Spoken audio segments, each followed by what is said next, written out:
I want to make a local announcement prior to the episode. As you probably know, I mention all the time that I live in Austin, Texas. So today I want to take time to mention a very important 24-hour event that's happening here, and it begins tomorrow, March 6th, and goes through March 7th. It's the largest community fundraising event here in Central Texas. It's actually called Amplify Austin. Remember that name, Amplify Austin. It raises millions of dollars for over 700 local nonprofits. Now here's something that's really pretty cool. Did you happen to listen to my episode, Pause in Prison? Guess what? They were selected to participate. Pretty cool, don't you think? This is their largest fundraisers. Now, if you missed the episode, or as a reminder, let me tell you something about this amazing program. This program saves dogs from kill shelters and saves women too. Now, what do I mean by that? Well, the dogs are brought into prison and then female inmates, they go through a program learning how to train the dogs. It's a pretty intense program for both of them. By doing so, though, it not only trains the dogs, it teaches the inmates skills that help them find employment when they're released. But, just as important, it gives them and the dogs a sense of fulfillment. It's this awesome program, and they really need your support. So please check out amplifyatx.org and look for Friends of Pause in Prison. You can also tune in tomorrow night at 8 p.m. on Channel 10. It's Austin's public TV channel. It'll give you a chance to meet these really courageous women. You'll learn all about the great things they're doing with their great big hearts. Again, austinatx.org, Friends of Pause in Prison.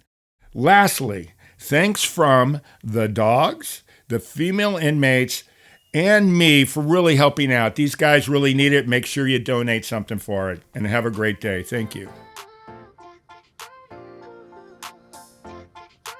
You know how as kids our parents made us brush our teeth all the time? Or as parents, we're making our kids brush their teeth all the time too.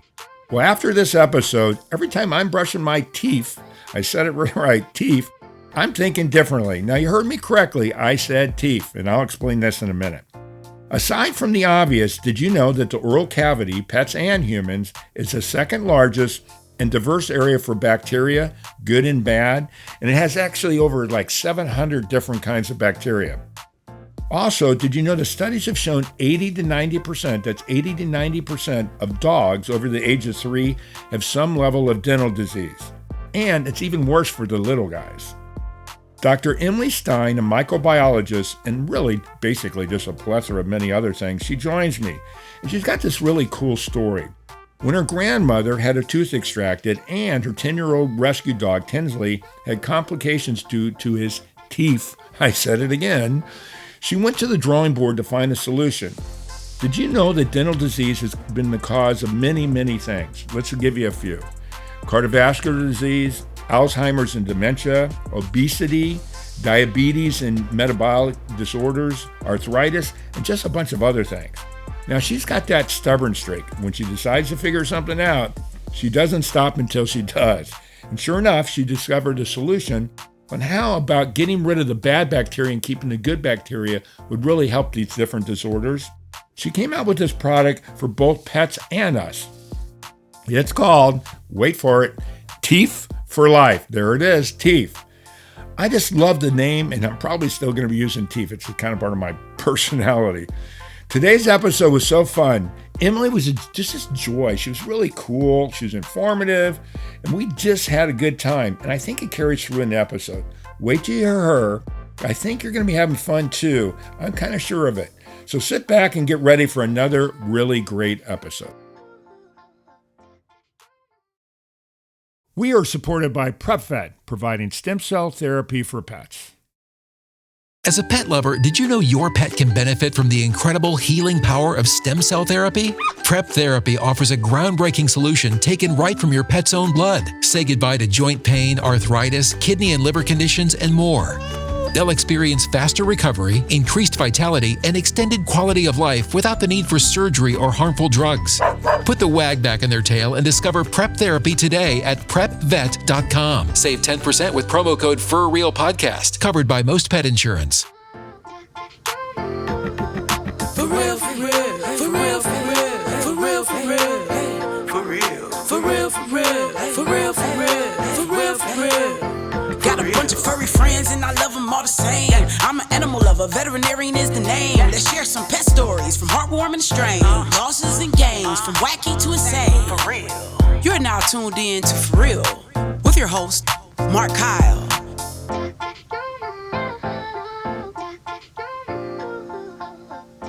Hey, everybody, and welcome back to the For Real podcast. Today, early on when I talked about doing this podcast, I wanted to also talk about new technologies for pet owners out there to learn some new stuff. So I've really we kind of found each other mutually. Dr. Emily Stein, a microbiologist, but even more importantly, she is a rescue mom, and she's the founder of a company called Teef, Teef for life. Emily, thanks for joining me. I want to dig into this thing, but let's introduce ourselves and then we'll get into it. Sounds good. Pleasure to be here. Cool. So let's go with your background. Microbiology isn't the choice of a lot of people. Obviously, you must have been a kind of a science kid from day one. So let's walk through how you got to where you are today and then talk about our subject. Yeah. So, my dad was a big influence for me. I remember nerding out with him, watching public television like Nova and Cosmos as a kiddo. So wow. I've always been drawn to it. But I really, honestly, I fell in love with microbes. Like I took my first microbiology class in college and it just made sense to me. Like most pre-med students were like studying their brains out for the class. And I barely had to open the textbook. I just drank it in, like soaked it up like a sponge. Other classes were more difficult for me, but it just clicked. And so, yeah, I've been nerding out on microbiology for the past 25 years. Well, first off, we didn't mention the schools you went to. So you had to be really smart even just to get in there from Berkeley to Stanford. Those aren't exactly easy schools to get into anywhere.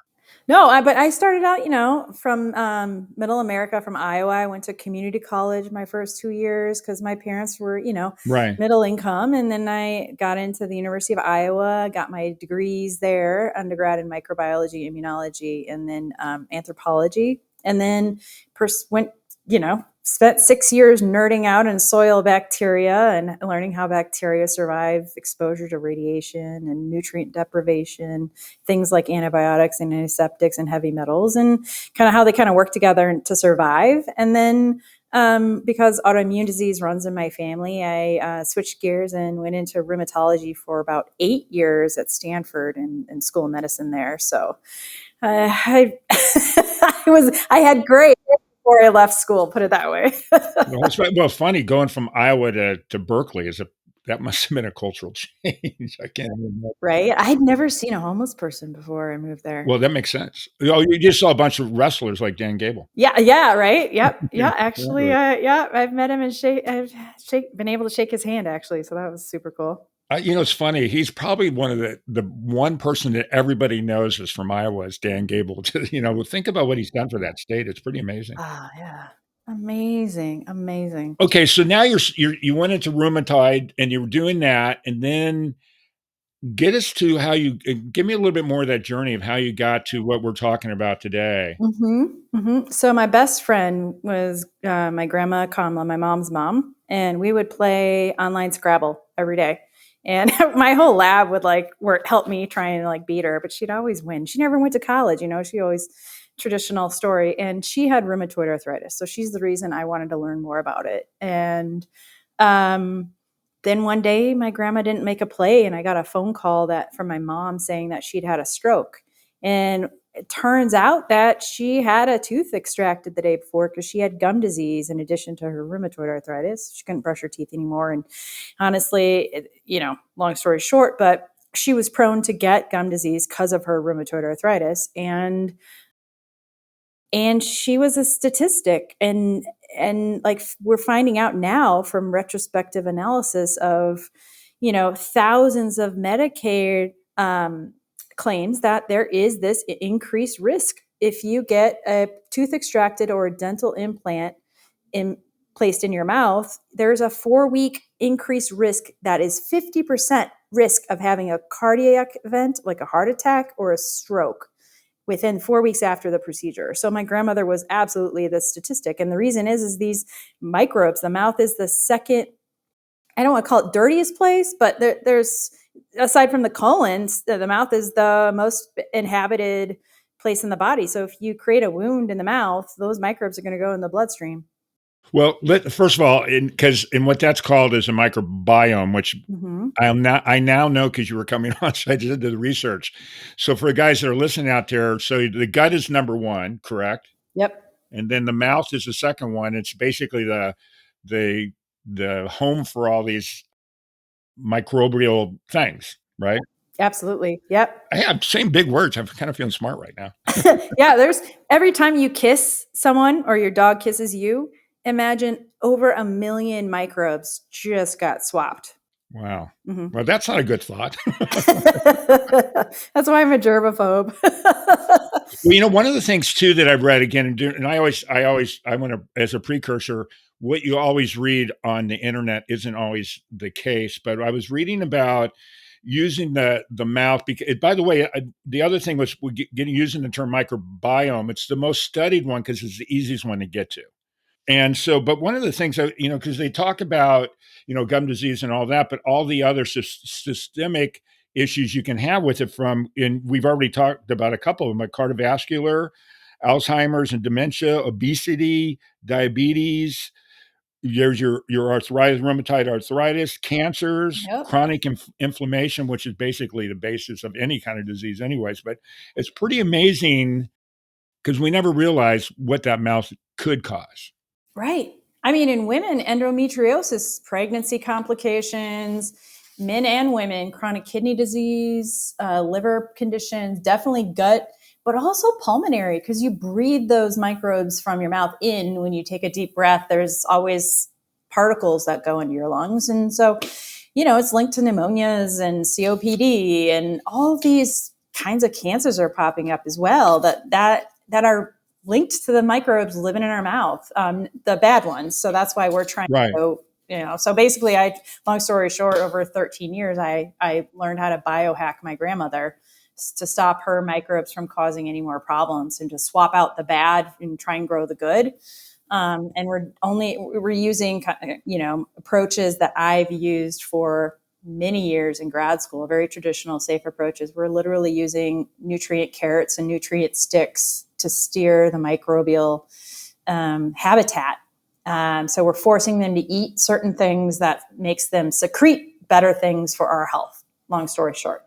So, because we're talking about bacteria, because there's good and bad bacteria. So basically, in some ways, in a layman's term, it's almost like you're fertilizing the ground to grow better things. Yeah.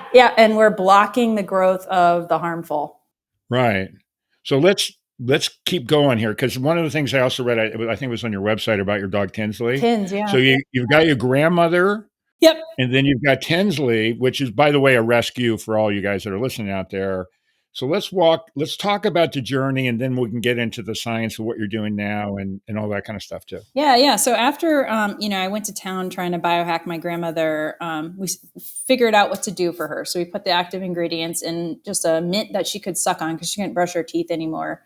And in long-term care, they don't brush your teeth for you, just like every dog basically in the United States. Practically. And so we delivered the active ingredients in a lozenge form. And about 2 years later, I rescued Tinsley from a shelter up in, it's the Wenatchee Humane Society up in central Washington State. And I have a soft spot for Cocker Spaniels. She was housed to breed and wasn't let out of a cage. She was neglected severely. They had to do some major work on her to save her. But they told me she needed a lot of work, and I was ready to roll up my sleeves to help her, because I knew I could, I know microbiology. So at least I knew I could rehab her gut. And they told me she needed a dental.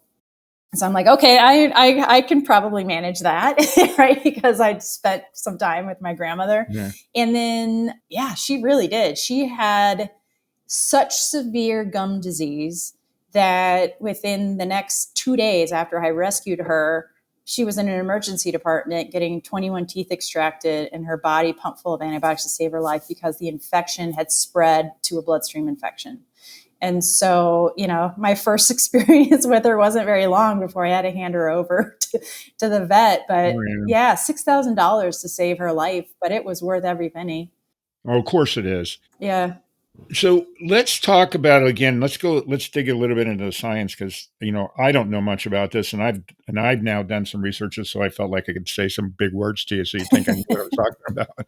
But let's talk about. So the mouth has got all this bacteria in there, the good and the bad. Let's start with good, and then let's go to bad, and then explain to everybody how that affects us. Because most people don't realize. I spend a lot of time in veterinary clinics with my company, the stem cell thing, but every time I'm in there and I'm, back in the back room, I would say without exception, 90% of the time, the vets are doing some kind of dental work back there. Most people don't realize how much dental work is actually done for these animals. And usually it's extraction because they're past the point of, saving these things. So let's go with going back to what my original point was. Let's go with the good bacteria, the bad bacteria, and the science, and then go from there. Yeah. So what we know from now decades of research are that the healthier, more diverse the microbiome, which is the community of microbes that inhabit every single square inch of the mouth, the healthier and more diverse they are, the healthier the host animal. So the longer they live, the fewer diseases they have, higher quality of life, and the happier they are. And so over time, what happens is there can be an accumulation and a buildup of some bad players occasionally. And the problem with these bad players is they can make a good guy bad. It's kind of like a gang mentality. Sure, bad influence. Yeah, bad influence is like a bully on the playground. And so you can take a good commensal like Peptostreptococcus in a dog or Fusobacterium. And if there's even 1% of Porphyromonas species, they're going to change the behavior of Fuso or of Heptastrep into more badly behaving kind of community. And so that's really kind of scary. 1% is not a lot, right? So, and the data show that what we've seen in dogs and cats, like it can be sometimes it can be like 50% of or 50 to 60% of the oral cavity might be Porphyromonas species, which is really bad and correlated with really bad outcomes for that dog. And every time you get a tooth extracted, you lose lifespan. And we know that like dogs and cats can lose about a third of their life if they have this disease, if they have these bad guys in the mouth, because they don't just stay in the mouth. They leave the mouth and they go to other places like the brain, the heart, the kidney, the lung, and the lower GI tract or joints, and they cause inflammation wherever they go. Well, so the quick question. So when you say an extraction, that means they've got to the point where they're bad. Is it the extraction causing a problem, or is it because they're there and they have to get an extraction because now they've got all the bad guys? If a tooth gets extracted, that means teeth are held in place by this, what's called a ligament. We have everybody's heard of ACLs, MCLs, and LCLs that hold your bones together in your knee joint. Well, there's a special ligament that holds our tooth in our jawbone called the periodontal ligament. And when there becomes so much infection and the bad guys living around and coating that ligament, that causes the immune system to get activated and it recruits the immune system to that site. So not only is the microbe causing problems, but then you get the immune system to cause problems. And what winds up happening is the immune system starts to attack its own tissue. And you get a breakdown of the ligament that holds the tooth in place, and a tooth gets wobbly or wiggly, and then it has to get pulled because it's no longer able to be held in place. So when it's attacking itself, and that would be like autoimmune then kind of a thing? It is, which is why in rheumatology, we feel that gum disease winds up becoming an autoimmune disease after. So there's like a polymicrobial, which means microbes, more than one microbial species is causing an infection, polymicrobial infection, that then triggers an autoimmune-like response. And once you really get those immune cells to attack your own tissue, the teeth are they're gonna have to go after a certain period of time, unless you can stop that from happening. And so our goal is we're really focused on preventing that from happening and stopping early stage problems because once it's like a runaway freight train, once it gets beyond a certain point of the disease state. So I don't want to get into it right now. So, but when you're doing your technology, and I want to dig into that in a second, I'm going to stay where we are. But are you able to, because we're doing stem cell therapy, we're not curing anything. We're repairing and we're reversing it, but we're not going to get rid of some of the things we treat. So, when you're doing this, are you able to reverse it, or does it you just stop the train and hopefully it's not? And now you're bringing in the good guys, not the one bad apple that started everything. Yeah. So our clinical data are showing we can reverse early stage disease. Okay. And we've done late stage studies on greyhounds and shown that we can get rid of the really foul breath. We can clean up their mouth, but those ligaments won't grow back. So, Right. But that's maybe where stem cells can come in and turn them into certain kinds of, ligaments are like the holy grail. Right. Sure. Yeah. Well, it's funny is, it's not what we do, but there is a lot out there about they're growing teeth with stem cells. There's a bunch going on with stem cells. Yeah. I mean, I bet we might one day be able to 3D print ligaments. Oh, I'm sure. Yeah. Absolutely. Okay. So now we're talking about the one bad apple that became a bushel of bad apples. Yeah. Now let's talk about the ones we just picked from the tree, the good ones, and how that works on that end. Yeah. So the problem in a dog's mouth that we're seeing, even like, for instance, 9-month-old puppies can have too many bad and not enough good. Wow. At that age, it's earlier and earlier. So what happens when the good guys get outcompeted is that's when the immune system doesn't regulate itself anymore. That's also when the gums become leaky. That's when things start to get inflamed, is because the good guys are controlling the immune system and immune health and also barrier function, which protects the animal. And the loss of those beneficial microbes, you can only see the effects of that loss. So it's a combination of bad are present, plus the good guys are getting beaten down, and they're no longer able to do all those healthy benefits and provide those benefits to the host. So it's a combination of things. And so our approach is to really try and undo that process so that we kind of put the block or, give the Heisman to these harmful microbes by stressing them out and through nutrient deprivation, and then giving the good guys food to actually win in the end of the day through growth. Because if you can really give them a leg up, they can hang on. It's just, over time, whether it was stress or diet change or antibiotic exposure or antiseptic exposure in that animal that created that original, what we call dysbiosis, which is too many bad, not enough good. We're trying to undo that through our approach. By the way, Heisman, you're for a scientist, it sounds like you're a sports person too. Dan Gable, Heisman. I mean, you can't not be a Big Ten. I mean, I'm a Big Ten fan, so it's basketball. That's great. Hey, basketball these days, as an Iowa fan, is a lot of fun.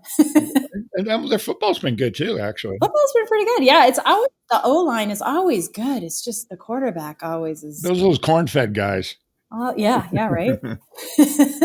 So getting back to this, so now, one of the things, I spend a lot of time with integrative veterinarians, and one of the big areas you talk to, even if I've had somebody on that I've known pretty well that's one of the top veterinary oncologists, is nutrition, right? So I'm assuming that, again, I want to talk about one of the best names ever, Teef, talk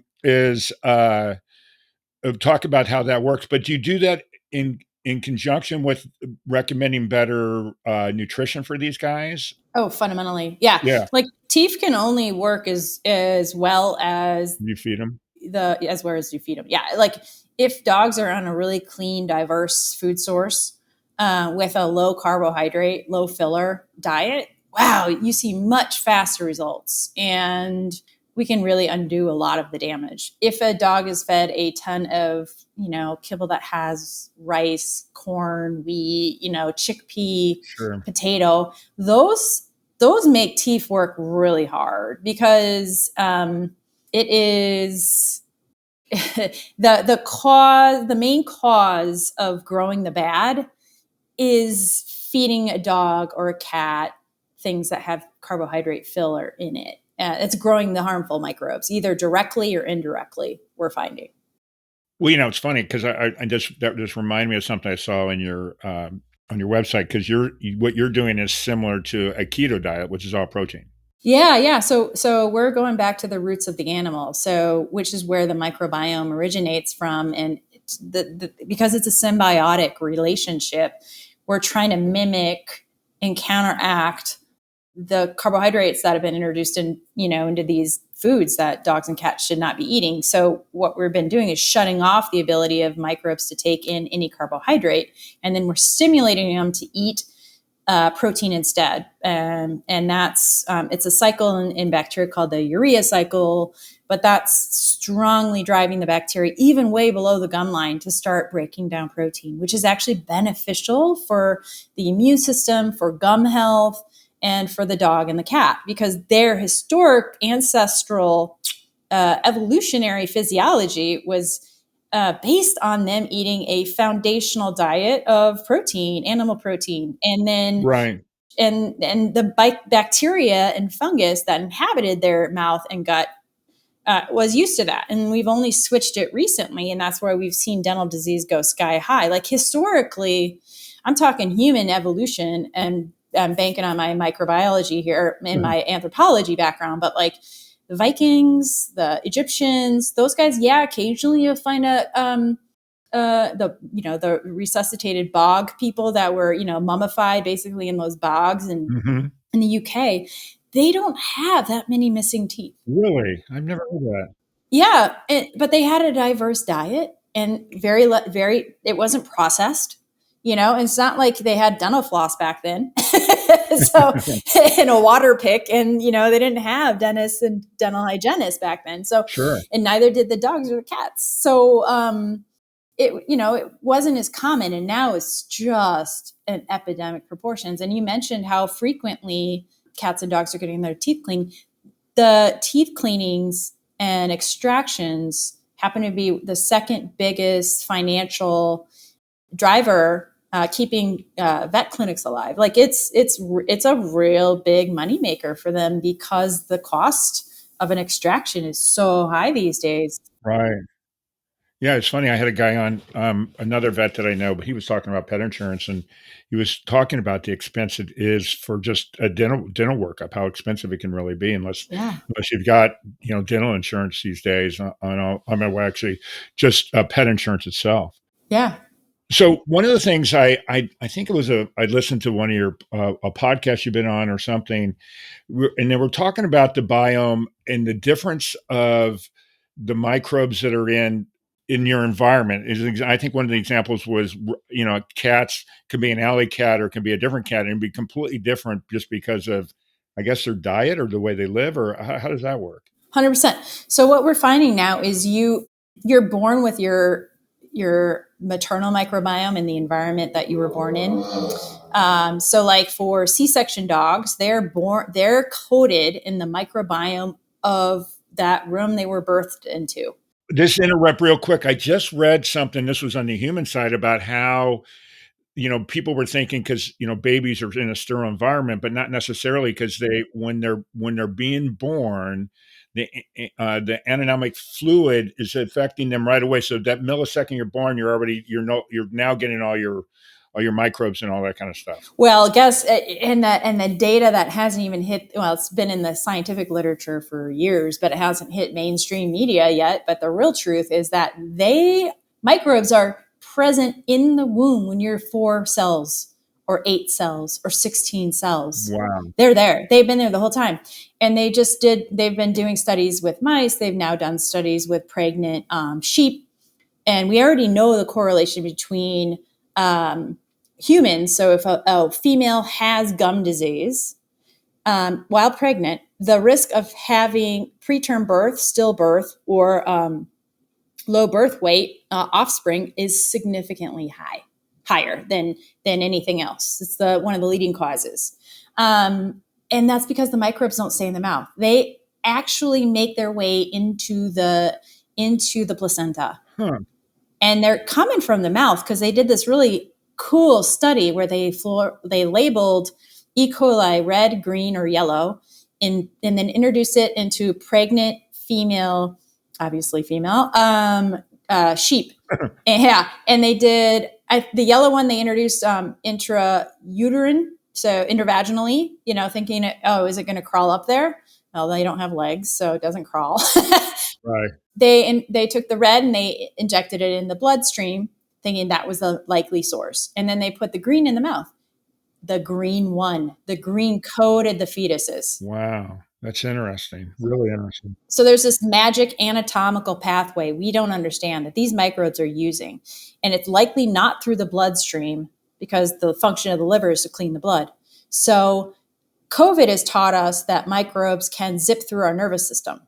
So one of the questions we are looking at are the microbes that are in the mouth, are they burrowing through our gum tissue, entering our nervous system and zipping around, or entering our lymph system and zipping around? Whoa. Yeah, that's pretty, I have no idea what the answer is, but. Yeah. But it makes you think. Makes you think. Yeah.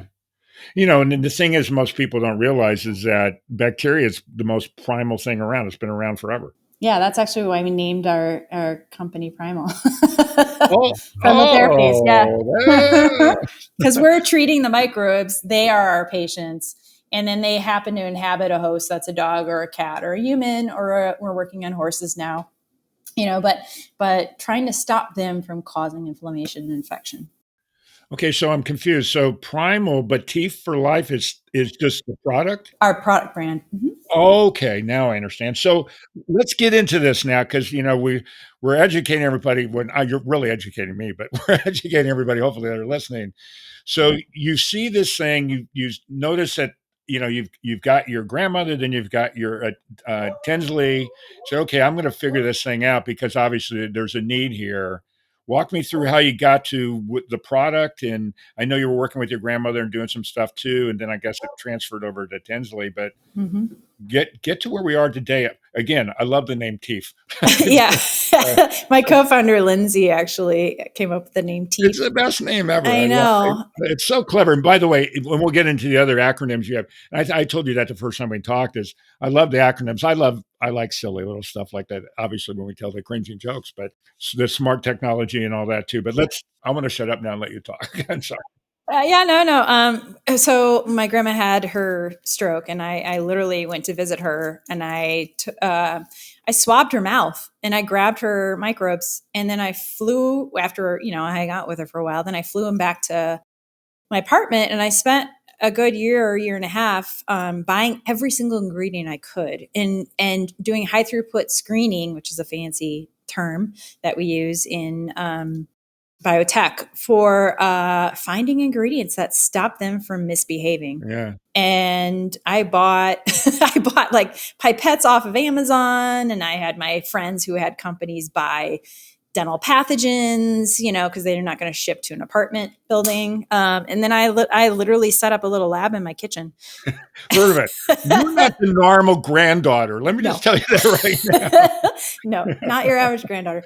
No, not at all. But then we started, and I was working with my advisor at Stanford, and he and I would meet at coffee shops in the weekends and talk through like experimental design and making sure what we're seeing is real, and doing validation testing and verification testing and on different kinds of biofilms. So I would ask everybody I knew to grab biofilms. I worked with dentists to say, your most problematic patients, can we swab their mouth? Here's a consent form, blah, blah, blah. And long story short, now we've got over 8,000 different samples from dogs, cats. We're even now in zoo animals, giraffes and stuff, and humans, and we've been seeing what's growing in their mouths, and we've been trying to find ways to stop them. So we have a pipeline of what we called smart assets that are a combination of. Let's wait a minute. Stop there for a second. Sure. Let's tell everyone what SMART is. I wrote it down, but I'll let you say it because you'll pronounce it better than I will. But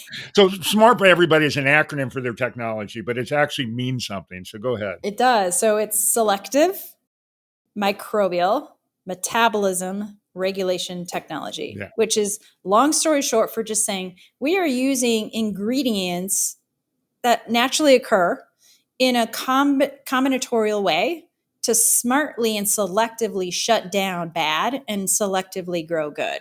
Right. And it just depends on the application. For the mouth, it's obviously the number one. And so, long story short, over years, come to find out, after Tins's near-death experience, I swabbed her, I swabbed all our neighbor dogs, and I looked to see, and there's not much difference between what grows in a human mouth and what grows in dogs' mouths. Of course. And in fact, it's very shared in the same household. So like my dog and my mouth, our oral profiles are extremely similar, because he sleeps with me. He might lick my face on accident if he gets too close or whatever. And, you share, just wind up looking really similar. And it winds up looking at the food sources, and a lot of carbohydrates are now introduced into animal food. And so I can see why they've converged. And so it turns out that got to shut off carbohydrate eating behavior and stimulate protein eating behavior in humans, dogs, and cats. Well, first of all, dogs don't lick you on accident. They get you for sure. They're always gonna do that. I know. So, so you figured this out, and was there an aha moment, or just it's a period of time where things just happened? It happened over several years of just, because it was hard work. Yeah.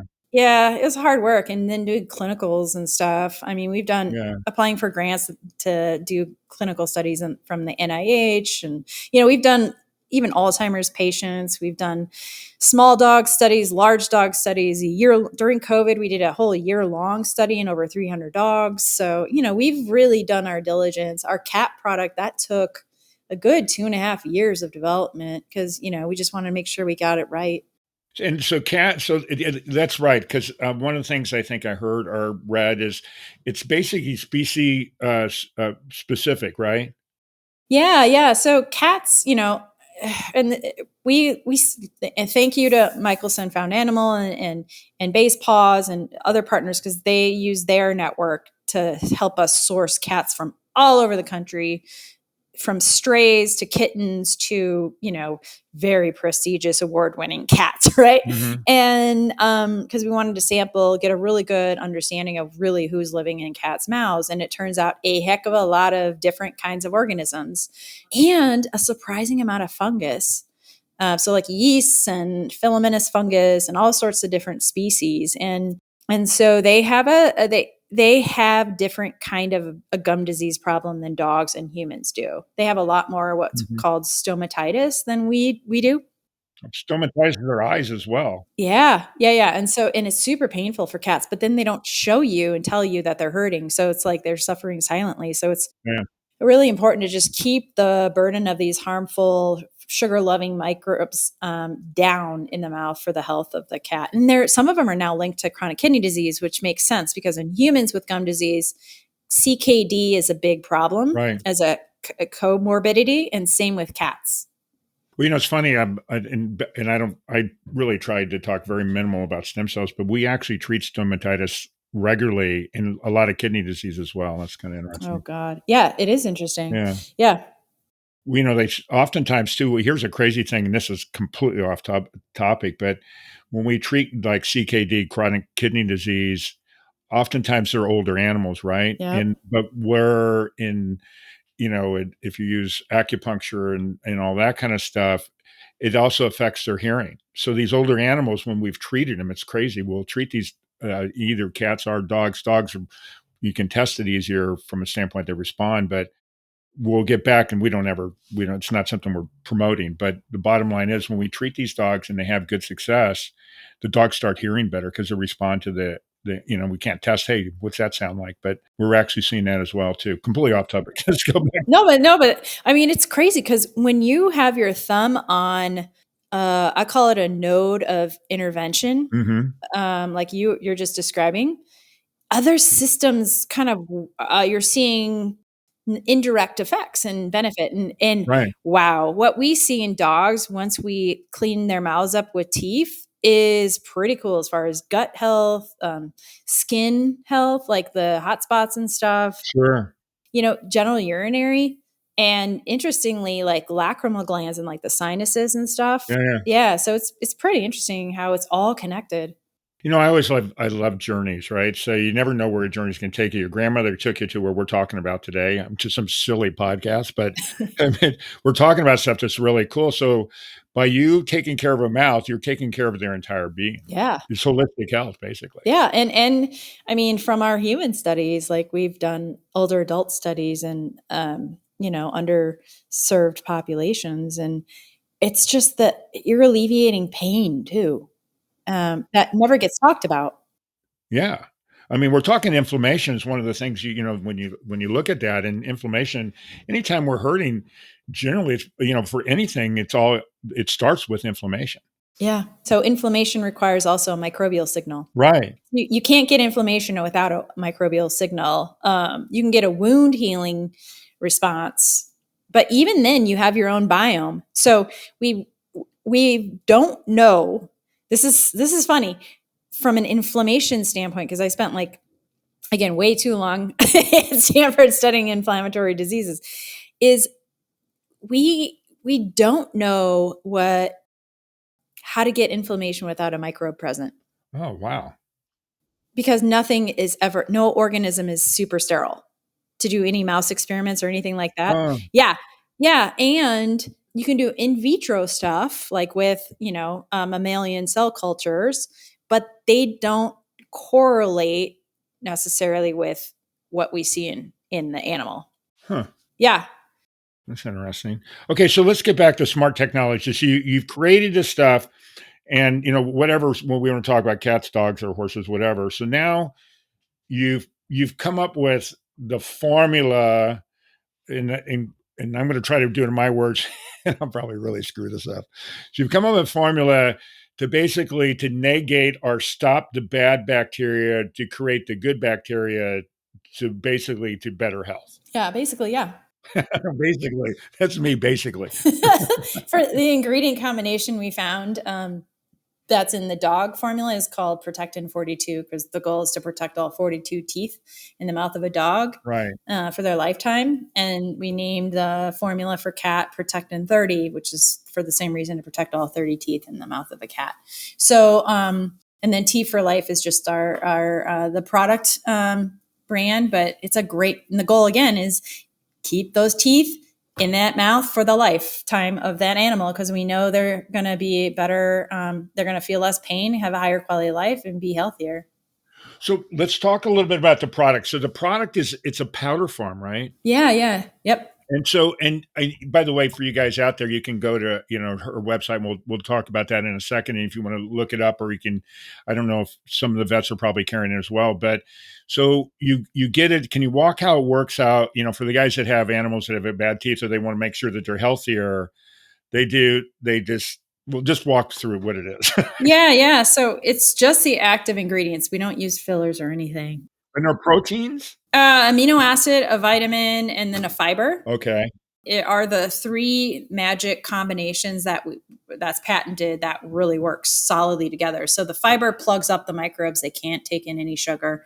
And then the amino acid and vitamin B6 start the microbes to eat protein. Those are the starter molecules for that diet. Okay.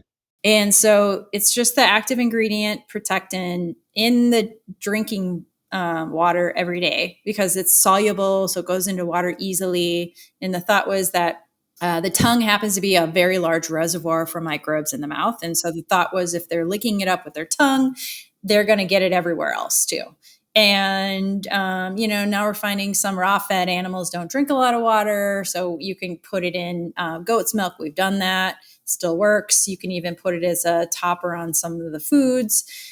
Will still work. But the goal is to get it in the mouth frequently throughout the day to really keep those microbes eating the right kinds of food and not the wrong kind of food.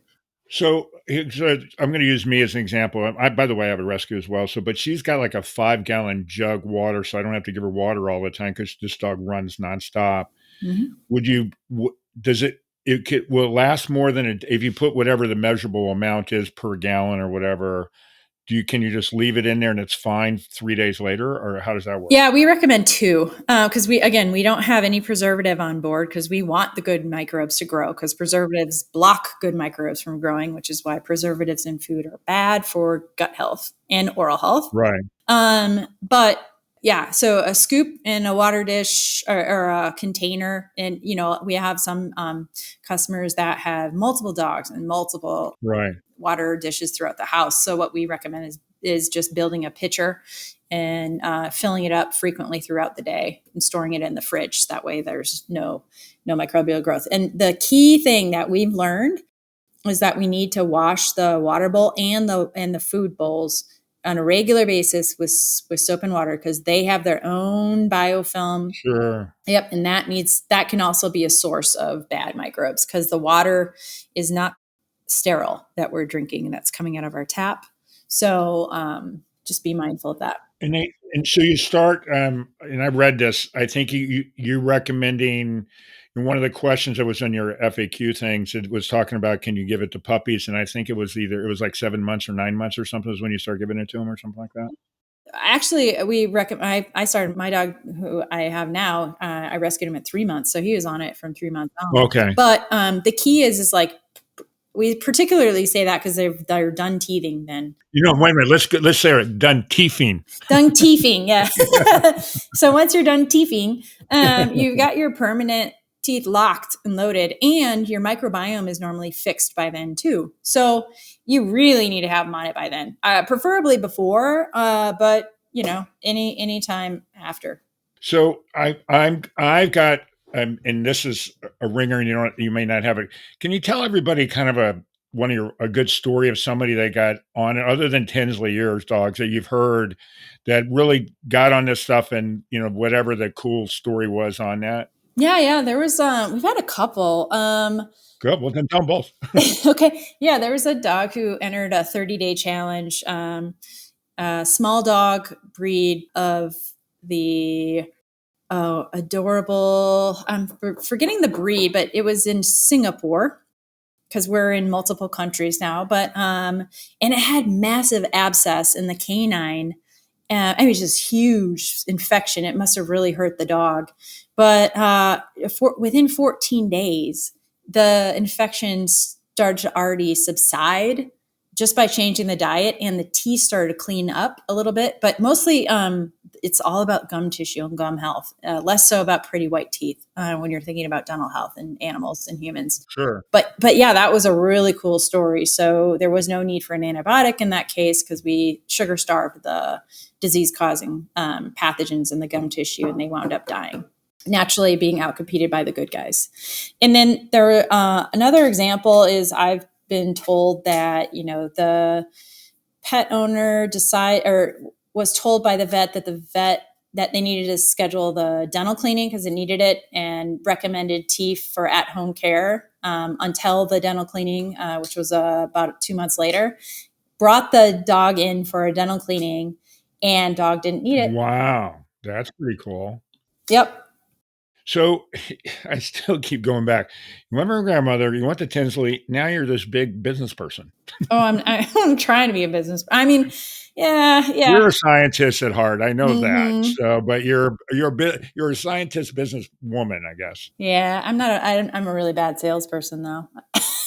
You know what? The best salespeople are the people that aren't selling, because it's about the story and what you're doing and all that. It's a mission. We have to get this it really works. So we have to get this in the mouths of as many pets and people, however we can. Partnership. Well, that's the thing. That's one thing I want to talk about. So one of the things we'd said early on, and I just didn't add in there. So when the more I do this podcast and the more that I do spend time talking to people, smart people like yourself, and doing cool things, one of the things I find on a regular basis, and I know it now, but I'm going to repeat myself like I do all the time, but animals, dogs and cats have the same diseases as humans. And the more you talk, the more I spend time with it, the more you realize there's so many other similarities in personality and all these other things too.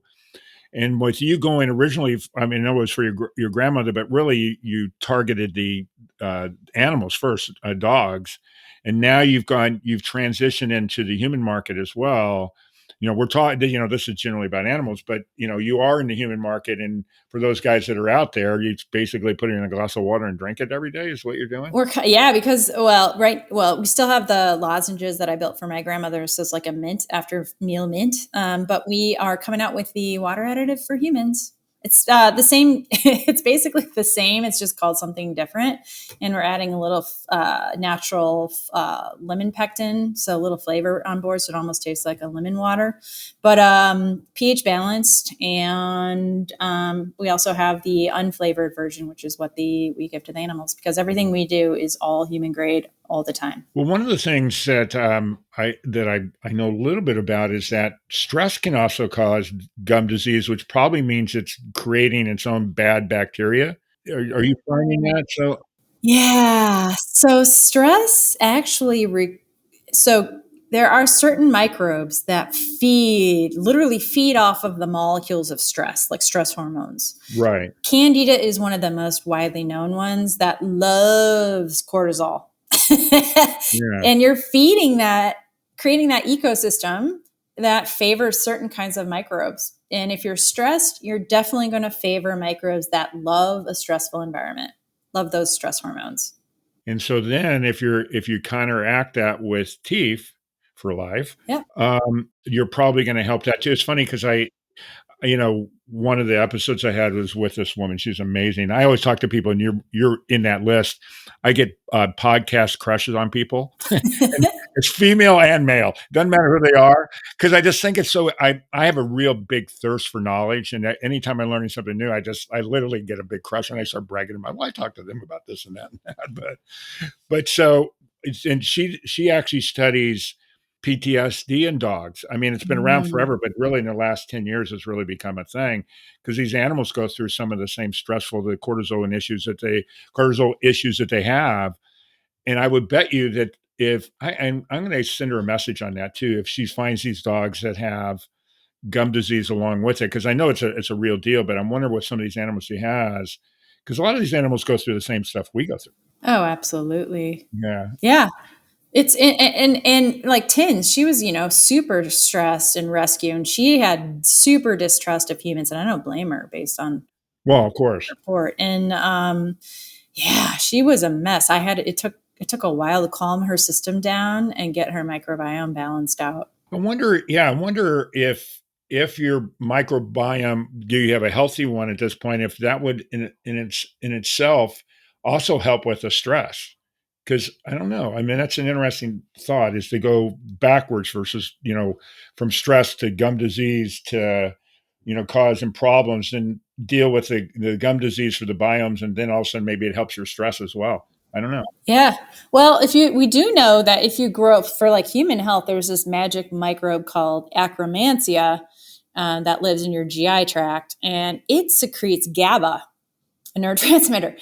And if you don't have enough Akkermansia in your body, your mental health is suffering, and neuronal function is literally one of the big builders of our gut-brain axis. It's like crazy. We literally are the puppets, and our microbes are our puppeteer. Well, I'm a puppet for many reasons, but okay. So I know we're going to kind of keep going. I would talk forever, and it drives everybody crazy. It's too long. You're talking too long. Anyways, let's do this. This is my favorite section, a time to tell my cringy joke, but I know you have one, so you get to be the one that everybody gets to cringe about. So do you have the joke that we were talking about earlier? I absolutely do. Are you guys ready? I'm ready. Okay. What do you call a bear with no teeth? What do you call a bear with no teeth? A gummy bear. Perfect. I love that. I absolutely, it's one of my favorite ones, especially given the fact of what we're talking about. Now, one thing too is, let's talk to everybody how they can get a hold of you guys, where they go, get them all that information. I'll have it in the description of the podcast itself, but since we're on and people are listening, why don't you go ahead and put all that information out as well? Absolutely. So you can go to Amazon or Chewy and search for Teef, Teef for life, or you can go to our website, teefhealth.com. So are some veterinarians starting to carry it as well? Yeah, that's the coolest part. Okay. Because in the human world, dentists are like, "Ooh, this works. We don't know if we want this other." But Oh, vets are like, you put them out of business. I know, but vets are like, "Yeah, we do. We care about at-home care. It's great. It's great." Well, that's awesome. Okay, so anyways, first of all, let me just say thanks so much. I know we've been trying to get this together and, you were traveling and whatever, but I really, really appreciate you taking the time to do this. I really enjoy this, and I know everybody else out there would enjoy it. And then for the listeners out there, if you've got a joke that you want to tell on the show, and or one of your kids, whatever, because obviously we're always struggling to find these really cringy jokes. So if you can send it to my email, it's mkyle@forrealpodcast.com. Or if you got a good suggestion for a topic that you'd like to hear, or somebody, I'd really appreciate that too. But, I just want to thanks again, Emily. Thanks so much for being on the show. It means a lot to me. Oh, thank you for having me. It's a pleasure. And then everybody else out there, from the bottom of my heart, I really, really appreciate it. Please pass the word. These are good things, good information for people out there. Tell people to follow, and we'll keep doing it. But really, thank you so much. For real. For real, for real, for real, for real, for real, for real, for real, for real, for real. We're supported by Let's Walk, that's here to love your animals like our own. Austin, Houston, and Denver. Let's Walk is here to love your animals like our own. From daily walks, play, in-house sleepovers, and more. Go to work, out on the town, or take a vacation knowing your pets are in the best hands. This woman-owned small business does it all. Check us out on Instagram at Let's Walk Austin, Houston, and Denver.